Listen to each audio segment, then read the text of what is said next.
Hello friend, welcome to Teacher Dream 360 में आपका स्वागत है। तो फ्रेंड, मैं आपके साथ फिर उपस्थित हूँ सीटेट की सीडीपी नोट्स के साथ।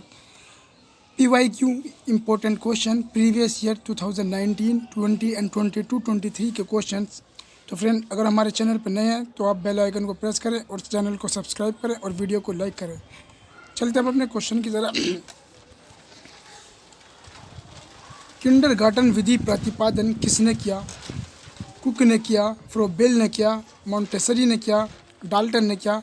तो फ्रेंड, किंडरगार्टन विधि का जो प्रतिपादन क्या है वो फ्रोबेल ने किया है। और फ्रेंड, इसका पूरा तो फ्रेंड, इसका क्या आंसर है? इसका आंसर है फ्रोबेल। और इसका क्या अर्थ है? तो फ्रेंड, इसका अर्थ है बच्चों का उत्थान। बच्चों का उत्थान मतलब बच्चों की जो उत्थान होती है वो इसका अर्थ है फ्रोबेल का। चलते अपने नेक्स्ट क्वेश्चन की तरफ।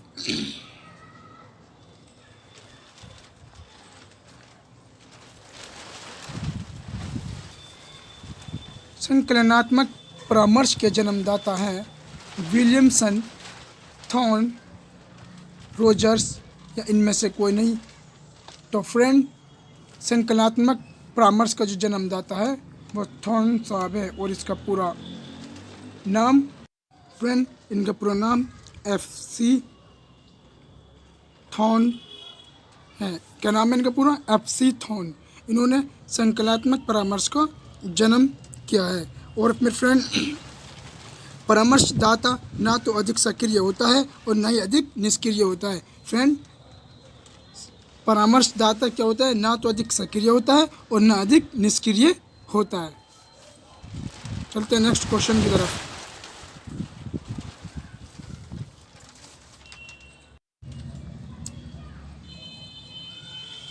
छात्र के अवांछित व्यवहार के संशोधन हेतु सबसे प्रभावित विधि है। तो फ्रेंड, ये क्या कह रहा है कि छात्र के अवांछित व्यवहार के संशोधन हेतु सबसे प्रभावित विधि जो है वो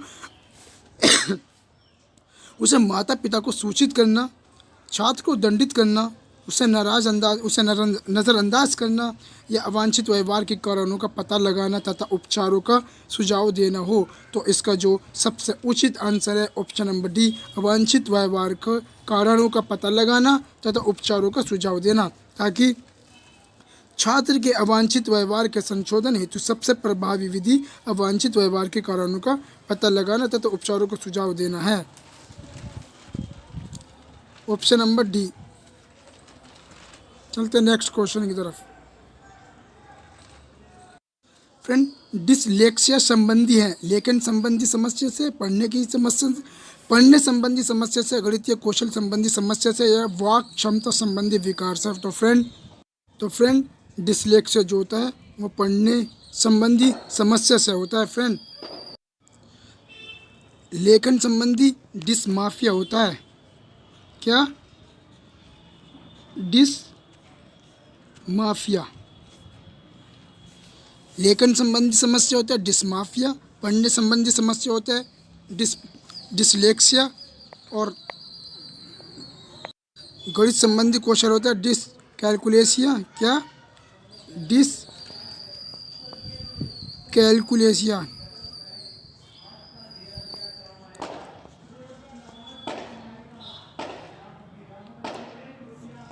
डिसकैलकुलेसिया फ्रेंड, क्या होता है? गणित कौशल संबंधी समस्या होता है डिसकैलकुलेसिया। वाक संबंधी होता है वाक क्षमता संबंधी या सुनने मौखिक रूप से, वो होता है डिस्फेजिया या अफेजिया। क्या? डिस्फेजिया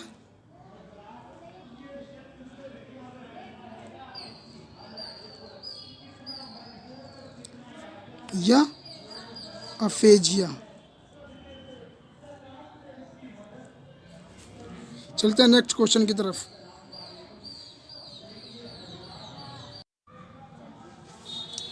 ब्रेल लिपि एवं टेप रिकॉर्डिंग किसके लिए शैक्षिक प्रावधान के रूप में प्रयुक्त किए जा सकते हैं? श्रवण बाधित विद्यार्थियों के, दृष्टि बाधित विद्यार्थियों के, अस्थि बाधित विद्यार्थियों के, शारीरिक रूप से विकलांग विद्यार्थियों के लिए। तो फ्रेंड इसका जो आंसर होगा वो दृष्टि बाधित विद्यार्थियों के लिए होगा, क्योंकि ब्रेल लिपि तथा टेप रिकॉर्डिंग दृष्टि बाधित विद्यार्थियों के लिए शैक्षिक प्रावधान के रूप में प्रयुक्त किया जाता है। इसका ऑप्शन नंबर बी करेक्ट होगा, क्योंकि ब्रेल लिपि और टेप रिकॉर्डिंग दृष्टि बाधित विद्यार्थियों के लिए जो आंखों से देख नहीं सकते, दृष्टि बाधित, दृष्टि का मतलब देखना, जो आंखों से देख नहीं सकते उनके लिए उपयोग किया जाता है। चलते हम अपने नेक्स्ट क्वेश्चन की तरफ।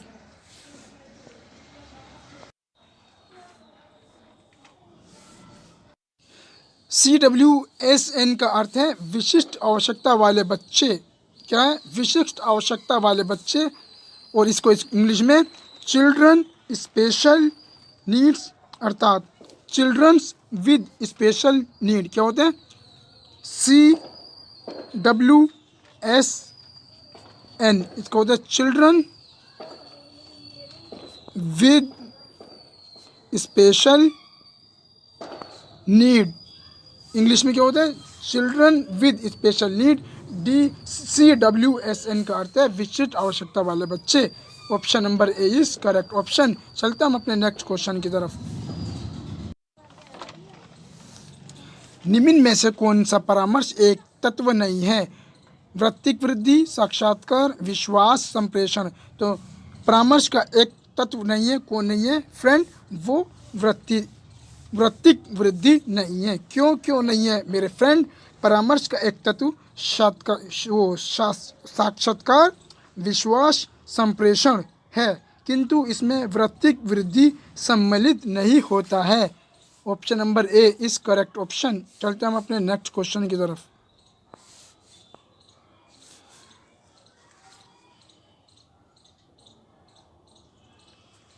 मनोविज्ञान शाला उत्तर प्रदेश कहाँ स्थित है? फ्रेंड, मनोविज्ञान शाला उत्तर प्रदेश कहाँ स्थित है? आगरा में, लखनऊ में, इलाहाबाद में या वाराणसी में?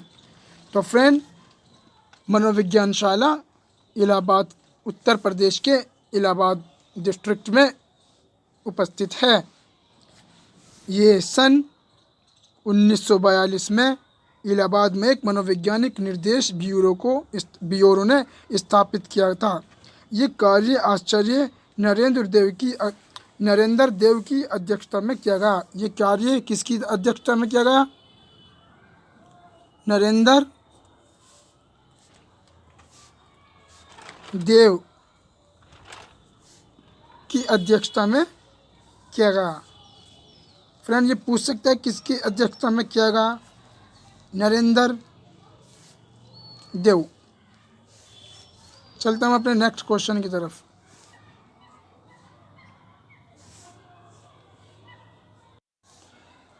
जो संबंध स्किनर का चूहों से या थोरनडाइक का बिल्लियों से था, वही संबंध कोहलर का किससे था? बंदरों से, कुत्तों से, मुर्गियों से, वन मानुषों से। तो फ्रेंड, जैसा कि स्किनर साहब ने चूहों पर, थोरनडाइक ने बिल्लियों पर, ऐसे ही कोहलर का सिद्धांत जो था वो वन मनुष्यों पर, किस पर? वन मानुषों से संबंधित था। क्योंकि कोहलर के सिद्धांत को अंतर्दृष्टि सूच का सिद्धांत कहा गया। क्या?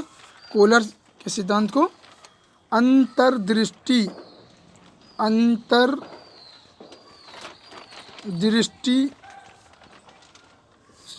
सूच का सिद्धांत कहा गया। किसका? कोहलर का सूझ अंतर्दृष्टि का सिद्धांत भी कहा गया। और ये किसका सिद्धांत? वन मानुषों से संबंधित है। चलते हम अपने नेक्स्ट क्वेश्चन की तरफ। अधिगम का पठार है अधिगम की समाप्ति, अधिगम में अवरुद्ध वर्धन, अधिगम में दोष, अधिगम में अवरोध। तो फ्रेंड, अधिगम का जो पठार होता है वो अधिगम में अवरुद्ध वर्धन होता है। क्योंकि अधिगम वक्र का कुछ भाग अत्यंत कम उन्नति को प्रदर्शित करता है, नारकीय उन्नति को प्रदर्शित करने वाले इस प्रकार के भाग अधिगम के पठार कहलाते हैं। तो इसका option number B is correct होगा। द बिहेवियर ऑफ ऑर्गेनिजम्स नामक पुस्तक के लेखक हैं कौन है? पेवलव, स्किनर, थोरनडाइक, हल। कौन है? ये है स्किनर महोदय साहब। किसने लिखी? स्किनर महोदय साहब ने द बिहेवियर ऑफ ऑर्गेनिजम्स नामक पुस्तक लिखी है। चलते हैं नेक्स्ट क्वेश्चन की तरफ। छात्रों में सही व्यवहार के प्रशिक्षण हेतु सर्वाधिक महत्वपूर्ण क्या है? पुरस्कार, प्रशंसा, दंड। सही व्यवहार का प्रस्तुतिकरण। तो फ्रेंड, जब छात्र सही व्यवहार के प्रशिक्षण के लिए सर्वाधिक महत्वपूर्ण इससे क्या है सबसे उचित? पुरस्कार, प्रशंसा, दंड। तो इसका जो है सही व्यवहार का प्रस्तुतिकरण।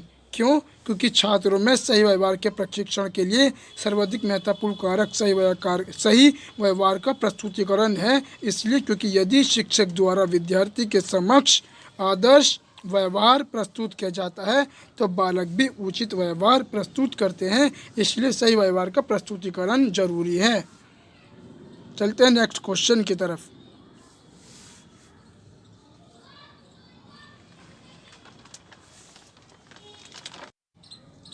समस्या समाधान में लक्ष्य प्रवृत्ता के संप्रत्यय को किसने प्रस्तावित किया था? तो फ्रेंड, कोलन ने किया था, हल ने किया था, कैंडलर ने किया था, या ब्रिक ने किया था? तो फ्रेंड, ये हल ने किया था।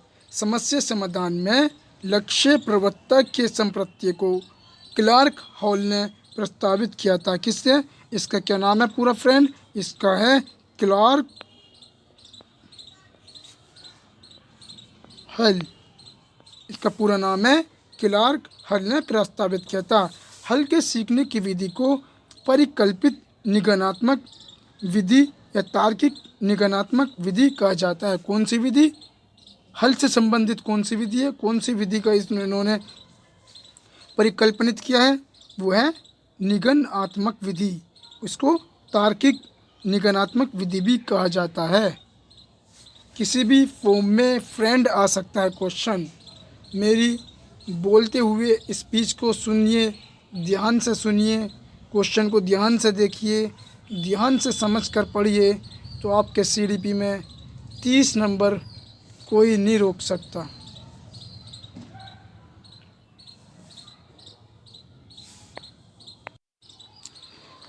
इनमें से कौन सा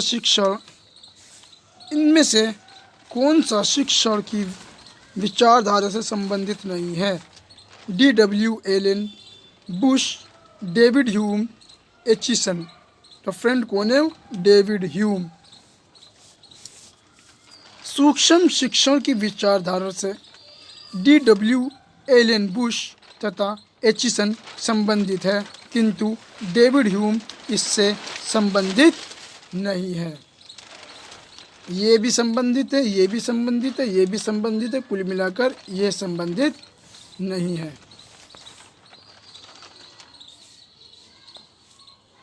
निम्न में से कौन सा शिक्षण अधिगम का स्तर नहीं है? स्मृति स्तर, अवबोध स्तर, प्रवृत्ति स्तर या दूरवर्ती स्तर। तो फ्रेंड, इनमें से जो शिक्षण अधिगम का स्तर नहीं है वो दूरवर्ती स्तर नहीं है। आपने भी पढ़ा होगा, स्मृति स्तर है, अवबोध स्तर है, प्रवृत्ति स्तर है, जिसको इंग्लिश में स्मृति स्तर को मेमोरी लेवल मेमोरी लेवल कहते हैं। अवबोध स्तर को अंडरस्टैंडिंग लेवल और प्रवृत्ति स्तर को reflective level. Memory level, understanding level और रिफ्लेक्टिव लेवल। दूरवर्ती स्तर नहीं है।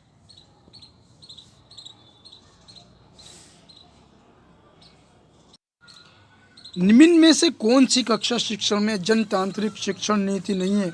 अन्वेषण, व्याख्यान, योजना, मस्तिष्क उद्वेलन। तो फ्रेंड, व्याख्यान शिक्षण में जनतांत्रिक शिक्षण नीति नहीं है। व्याख्यान कक्षा का शिक्षण में जनतांत्रिक शिक्षण नीति नहीं है। क्यों? क्योंकि व्याख्यान किसी अध्यापक अथवा विशिष्ट व्यक्ति द्वारा दिया जाता है, ना कि विचारों को प्रकट करते हैं, जो अपने विचारों को प्रकट करते हैं। जो दूसरों के विचारों को प्रकट करते हैं वो नहीं, जो अपने विचारों को प्रकट करते हैं। इसलिए इसका जो ऑप्शन होगा वो ऑप्शन बी इज करेक्ट होगा। ये तीनों राइट आंसर है। इस क्वेश्चन के अकॉर्डिंग ये आंसर सही है। तो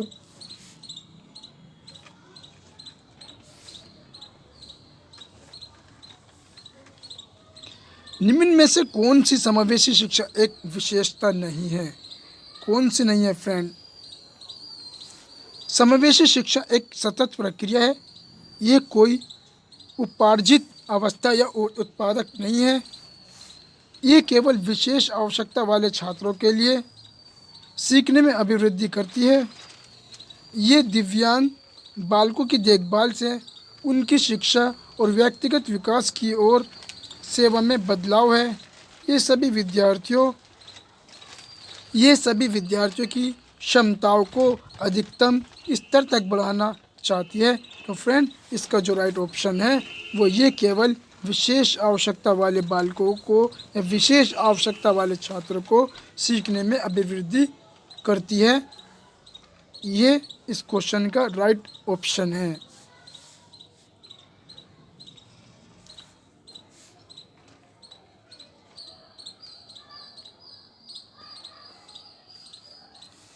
नेक्स्ट क्वेश्चन, निम्न में से कौन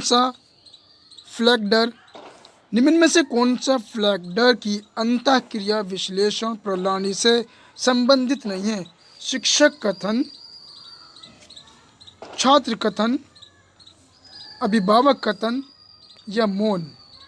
तो फ्रेंड, इसका जो राइट ऑप्शन है वो है अभिभावक कथन। क्यों? क्योंकि फ्लैडर की अंतःक्रिया विश्लेषण प्रणाली में शिक्षक कथन, छात्र कथन तथा मौन शामिल है, किंतु अभिभावक कथन शामिल नहीं है। क्या शामिल है? ये तीनों शामिल है, अभिभावक कथन शामिल नहीं है। हमारा नेक्स्ट क्वेश्चन, संभाषण में अर्थ की लघुतम इकाई ध्वनिग्राम, रूपकग्राम, पद, शब्द। तो संभाषण में अर्थ की लघुतम इकाई जो है वो रूपग्राम है। क्या है? रूपग्राम। हमारा नेक्स्ट क्वेश्चन, हम करके सीखते हैं किसने कहा? किसने कहा? डॉक्टर मेस, योकाम, सिम्पसन या कोलेंसिक? तो फ्रेंड, हम करके सीखते हैं ये डॉक्टर मेस के अनुसार है। किसके अनुसार? डॉक्टर मेस के अनुसार है। चलते हैं नेक्स्ट क्वेश्चन की तरफ। निम्न में से कौन सा शिक्षण का स्तर नहीं है? स्मृति स्तर, बोध स्तर, चिंतन स्तर या वर्णन स्तर? तो फ्रेंड, शिक्षण के 3 स्तर होते हैं। मैंने अभी ऊपर भी बताया था, स्मृति स्तर, बोध स्तर और चिंतन स्तर। तो कौन सा स्तर नहीं है? वर्णन स्तर नहीं है। चलते हैं नेक्स्ट क्वेश्चन की तरफ। शिक्षण की अंतःक्रियात्मक अवस्था में मुख्य सक्रिय होता है कौन? क्रिया और प्रतिक्रिया की, निदान की, प्रत्यक्षीकरण की या उपयुक्त सभी? तो फ्रेंड, ये तीनों ही सक्रिय होते हैं। तो इसका जो ऑप्शन होगा वो उपयुक्त सभी होगा। क्यों? क्योंकि शिक्षण की अंतःक्रियात्मक अवस्था में मुख्य सक्रिय क्रिया तथा प्रतिक्रिया होती है और इसके माध्यम से शिक्षण कार्य संपन्न होता है। इसके माध्यम से शिक्षण कार्य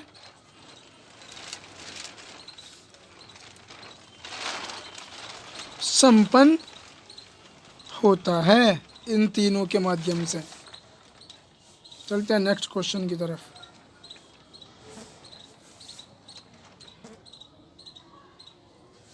एक बालक काली गाय, काला कुत्ता तथा काली वस्तुओं को देखकर डरने लगता है। इस प्रकार के अनुबंधन में निहित है अनुक्रिय सामान्यकरण, अनुक्रिय अनुबंधन, उद्दीपक सामान्यकरण या उपर्युक्त में से कोई नहीं। तो फ्रेंड, इसका जो ऑप्शन होगा वो उद्दीपक सामान्यकरण होगा। अब ये क्यों मेरे बच्चे, ये क्यों होगा? क्योंकि एक बालक काली गाय, काला कुत्ता तथा काली वस्तु को देखकर डरने लगता है। क्यों? क्योंकि इस प्रकार अनुबंधन उद्दीपक सामान्यकरण उसके अंदर उत्पन्न होता है।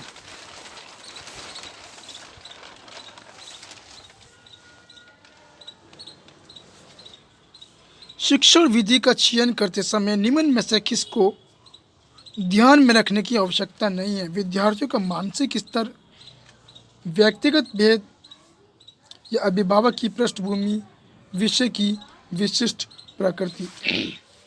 तो फ्रेंड, अभिभावक की पृष्ठभूमि को ध्यान में रखकर नहीं करना चाहिए, आवश्यकता उसकी नहीं है। Option number C is right option. चलते हैं नेक्स्ट क्वेश्चन की तरफ।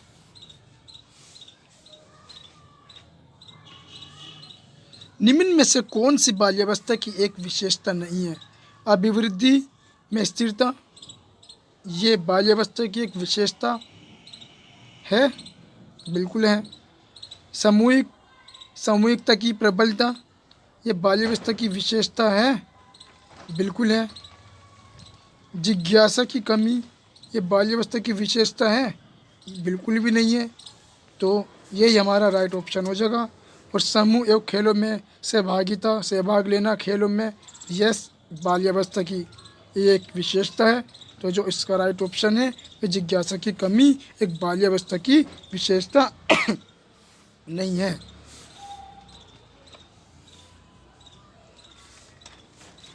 निम्न में से कौन सा सृजनात्मक प्रतिक्रिया या निम्न में से कौन सा सृजनात्मक प्रक्रिया से संबंधित नहीं है? आयोजन, उद्भावन, अभिप्रेरणा, प्रबोधन। तो इसका जो राइट ऑप्शन है वो सृजनात्मक, क्या है? सृजनात्मक प्रक्रिया के अंतर्गत आयोजन, उद्भावना तथा प्रबोधन आते हैं। ऑप्शन नंबर सी, अभिप्रेरणा। हमारे टाइपराइटर ने ऑप्शन इसमें डाल दिया क्वेश्चन में।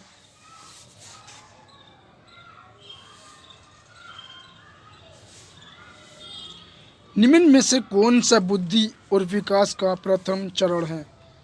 नैतिक विकास, शारीरिक विकास, सामाजिक विकास या मानसिक विकास। तो फ्रेंड कौन सा सबसे प्रथम चरण है? वो है हमारा शारीरिक विकास। सबसे पहले हमारा शरीर का विकास होता है, उसके बाद हमारा मानसिक विकास होता है, उसके बाद हमारा सामाजिक विकास होता है, फिर नैतिक विकास होता है। इस तरीके से इसके भी क्रम वाइज चरण होते हैं।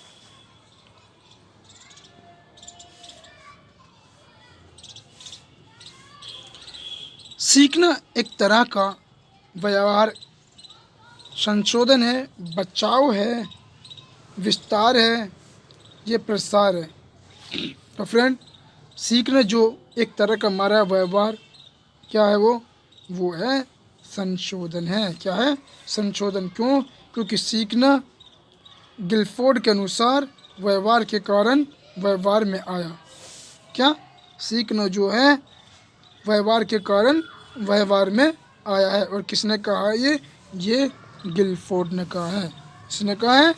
गिलफोर्ड ने कहा है।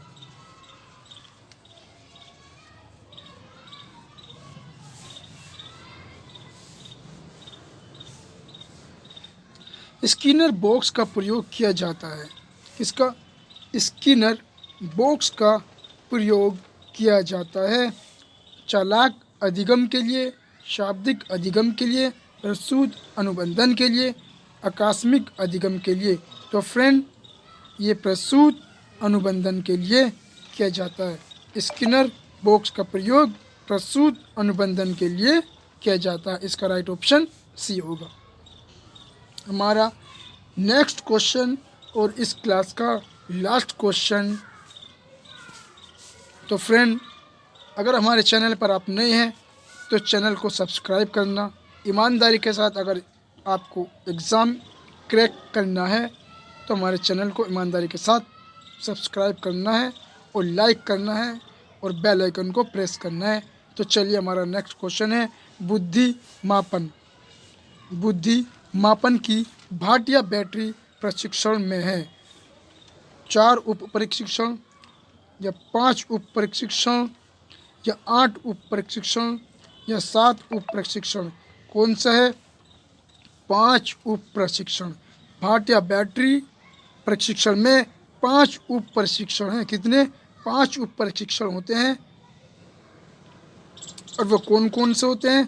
को ब्लैक डिज़ाइन, दूसरा पास अलोंग, तीसरा पैटर्न डिज़ाइन, चौथा इमीडिएट मेमोरी टेस्ट और पांचवा पिक्चर कंस्ट्रक्शन। कितने? 5।